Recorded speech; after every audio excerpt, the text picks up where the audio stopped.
મારી channel travel with બીકે 09માં તમારું સ્વાગત છે। આજે આપણે વાત કરીશું ડાંગમાં જોવાલાયક પર્યટન સ્થળો। નંબર 1, ગીરા ધોધ। ગીરા વોટરફોલ એ વરસાદની મોસમમાં જોવા માટેનું એક શ્રેષ્ઠ સ્થળ છે। અન્ય ઋતુઓમાં ત્યાં પૂરતું પાણી હોતું નથી। અમારી મુલાકાત દરમિયાન ઘણું પાણી ન હોવા છતાં પ્રકૃતિની સુંદરતા જોવા માટે તે સ્થાન હજી પણ અદ્ભુત છે અને ત્યાં ડઝનેક નાના ફૂડ સ્ટેન્ડ અને સ્ટોલ છે જ્યાં તમે નજીકના વિક્રેતાઓ પાસેથી હસ્તકલા રમકડાં ખરીદી શકો છો। નંબર 2, સાપુતારા તળાવ। પુષ્કળ પાણી સાથેના તળાવને તેના સૌથી સુંદર સ્વરૂપમાં જોવા માટે વરસાદની મોસમમાં પ્રાધાન્ય જુલાઈથી સપ્ટેમ્બર દરમિયાન મુલાકાત લો। બોટિંગનો ચાર્જ 30 મિનિટનો 30 રૂપિયા અને રોઈંગ માટે વ્યક્તિ દીઠ 20 રૂપિયા। સસ્તું અને આર્થિક। બોઇલ્ડ મકાઈ લેવાનું ભૂલશો નહીં। Number 3, Saputara hill station. Saputara hill સ્ટેશનની મુલાકાત લેવી એ અદ્ભુત લેન્ડસ્કેપ, શાંત તળાવો અને તાજગી આપતી હરિયાળીથી ભરેલો આનંદદાયક અનુભવ હતો। ઠંડી આબોહવાએ શહેરની ગરમીમાંથી આવકારદાયક રાહત પૂરી પાડી છે, જે લીલાછમ જંગલોમાં આરામથી ચાલવા અને સાપુતારા તળાવ પર બોટિંગ માટે યોગ્ય છે। આદિજાતિ મ્યુઝિયમમાં પ્રદર્શિત સ્થાનિક સંસ્કૃતિ અને હસ્તકલા આકર્ષક હતા, જે પ્રદેશના વારસામાં આંતરદૃષ્ટિ પ્રદાન કરે છે। Number 4, sunset point.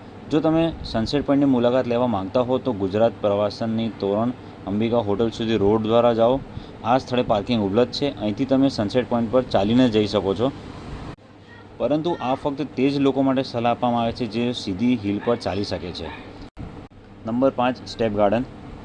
નાના પરંતુ સુંદર બગીચાના વનસ્પતિ અને ફુવારાની વૃદ્ધિ સ્ટેપ મુજબની છે। સાપુતારાની મુલાકાત લેનાર દરેક વ્યક્તિએ આ શ્રેષ્ઠ બગીચાની અવશ્ય મુલાકાત લેવી જોઈએ। પ્રવેશ ફી વ્યક્તિ દીઠ 20 રૂપિયા। ફૂલોનો શ્રેષ્ઠ સંગ્રહ। બગીચામાં આકર્ષણ આપતી લાકડાની ખૂબ સારી હસ્તકલા રચના ફોટોગ્રાફી માટે શ્રેષ્ઠ સ્થળ। આ બગીચાની નજીક એક રોઝ ગાર્ડન છે। સાપુતારાના લેક વ્યૂ નજીક ખૂબ જ સરસ જાળવણી, શ્રેષ્ઠ સફાઈ અને શાનદાર સ્થાન। Number 6, Don hill station. પરિવાર અને મિત્રો સાથે ફરવા માટે આ હિલ સ્ટેશન એક સારું સ્થળ છે। ચોમાસાની ઋતુમાં વાતાવરણ વધુ મનમોહક બની જાય છે। જ્યારે વરસાદ પડતો હોય ત્યારે હું આ સ્થાનની મુલાકાત લેવાની ખૂબ ભલામણ કરું છું, કારણ કે તે પ્રકૃતિનો સાચો જાદુ દર્શાવે છે। કુદરતી વિશ્વની સુંદરતાને સ્વીકારો અને જીવનની ક્ષણોને આનંદ માણો। આ વિસ્તારમાં મર્યાદિત ખોરાકના વિકલ્પો મર્યાદિત છે। અહીં હોટલ્સ ઉપલબ્ધ નથી, તેથી તમારે પોતાની જોગવાઈઓ લાવવાની સલાહ આપવામાં આવે છે। મકાઈ અને મેગી માત્ર ઉપલબ્ધ ખોરાક વિકલ્પો છે। તમે પ્રકૃતિ સાથે ક્વોલિટી ટાઈમ એન્જોય કરી શકો છો। નંબર 7, તળાવ બગીચો સાપુતારા। Lake garden Saputara. તળાવ બગીચાનો સમય સવારે 8 કલાકથી રાત્રિના 9 કલાકનો છે। બગીચા વિસ્તારની નજીકમાં મફત પાર્કિંગ વિસ્તાર। બગીચો તળાવની બાજુમાં છે। બોટિંગ સવારી જાનહાનિ ત્યાં ચાર્જેબલ પાયા પર છે। ખૂબ જ સુંદર પાર્ક છે। ગ્રેસી લોન, વૃક્ષો અને ફૂલોનો છોડ દર્શાવતો બહુવિધ રંગ।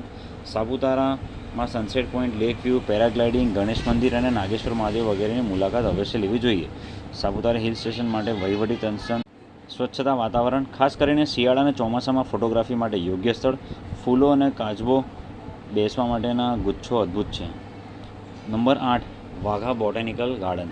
વાઘઈ બોટાનિકલ ગાર્ડન અદ્ભુત છોડની શ્રેણી સાથેનું એક સરસ સ્થળ છે। જોકે તે નોંધવું યોગ્ય છે કે બગીચાના કેટલાક ભાગો હાલમાં બંધ છે, જે સમગ્ર અનુભવને અસર કરી શકે છે। આ હોવા છતાં, તે છોડના ઉત્સાહીઓ અને પ્રકૃતિ પ્રેમીઓ માટે આ સુખદ સ્થળ છે। નંબર 9, ગિરમલ ધોધ। ધોધ પૂર્ણા નદી પર છે અને પૂર્ણા વન્યજીવન અભયારણ્યથી ઘેરાયેલો છે। મુલાકાત લેવાનો શ્રેષ્ઠ સમય ચોમાસા દરમિયાન અથવા ચોમાસા પછી, જ્યારે પાણીનો પ્રવાહ ટોચ પર હોય છે। રસ્તામાં પૂર્ણા નદીનો પ્રખ્યાત યુ-ટર્ન પોઈન્ટ આવે છે જ્યાં નદી પોતાનો માર્ગ બદલે છે। Number 10, Saputara table point. બાળકો માટે ઘોડસવારી, ઊંટ સવારી, સાયકલ સવારી અને બાળકો માટે અન્ય પ્રવૃત્તિઓ માટે શ્રેષ્ઠ સ્થાન ટેબલ પોઈન્ટ પર અવેલેબલ છે। અંગત વાહન દ્વારા જવું ઇચ્છનીય છે। ચાર્જેબલ બેઝ પર પાર્કિંગ છે। તમે રૂટમાં BAPS સ્વામિનારાયણ મંદિરની મુલાકાત પણ લઈ શકો છો। તો મિત્રો, આ હતા ડાંગ ડિસ્ટ્રિક્ટમાં ફરવા માટેના ટોપ 10 પર્યટન સ્થળો। આશા રાખું છું તમને આ ગમ્યા હશે। જો તમને વિડીયો ગમ્યો હોય તો લાઇક કરો, શેર કરો, સબસ્ક્રાઈબ કરો। જય હિન્દ, જય ભારત।